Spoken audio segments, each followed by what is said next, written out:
Anna didn't remember having come out to the living room, but here she was on the couch, and they are here, Helen, Ming, Caroline, Molly, her oldest friends. When had they arrived? Who'd told them? She'd let Helen's daily calls go to voicemail. But no, of course.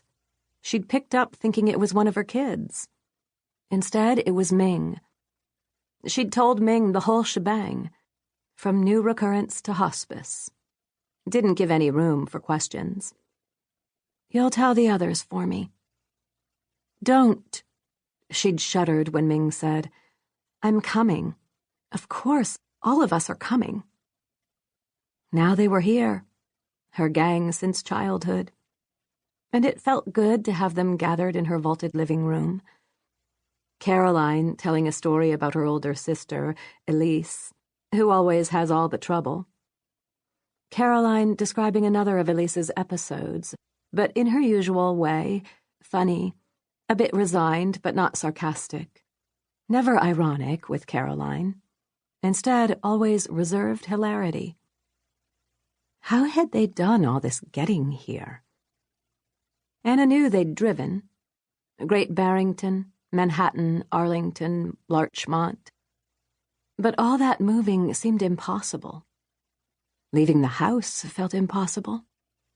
And then the skein of highways, tolls, turnoffs for gas, fishing out wallets from pocketbooks gaped open on the passenger seat.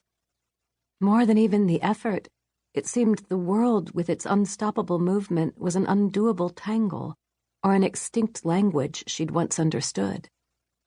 Speak louder, Ming called. Ming was in the kitchen making soup.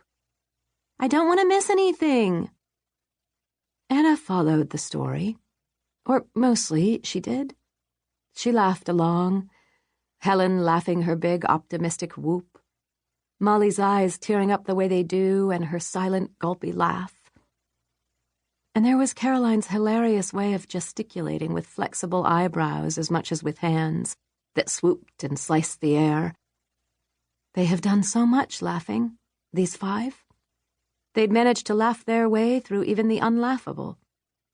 Funny, how even now it was the girl, not the woman, Anna saw, hearing Ming's three-trilled laugh in the kitchen, seeing Ming's compact teenage body, not the rounder squat shape of middle age. And she still pictured Ming's hair as a gleaming waist-length dark curtain, not the professional salt and pepper layers trimmed every 6 weeks. Is this too much, Anna? Helen asked, massaging her feet and legs. She looked down the length of her body to Helen's thick fingers on her calf. Not a muscle left on her athletic legs. She'd always teased that Helen had the hands of a dock worker, not a painter. Georgia O'Keeffe's elegantly tapered fingers. Those were a painter's hands. Still, Helen's hands felt good. It felt good to be touched. She wouldn't have guessed that she'd want to be touched, but she did. And when Helen slowed, she stretched the other leg into Helen's lap, nudging it under Helen's hands. I'm going to take care of you, Helen mouthed. Helen, who needed always to make things better. Helen, who'd promised more than 40 years ago to be Anna's best friend and had never faltered. She stretched to touch Helen's hand. Molly tensed forward, rested her elbows on her knees. This was how Molly listened. Muscularly, her whole body attentive.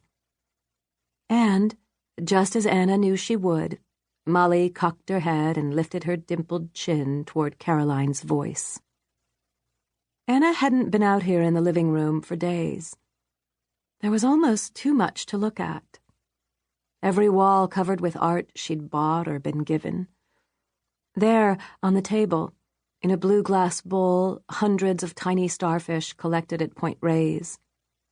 There, mounted on the wall, the scrap metal sculpture she'd bought in Provincetown.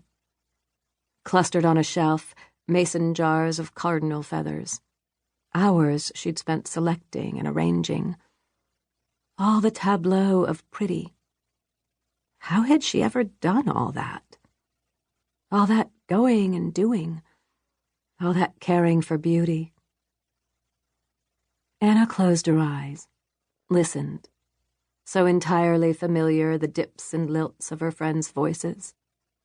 Even Caroline's pauses to find a more exact word were familiar. She couldn't explain it, the ease she felt. She wouldn't have imagined this. Part of the easiness was that she no longer had to try.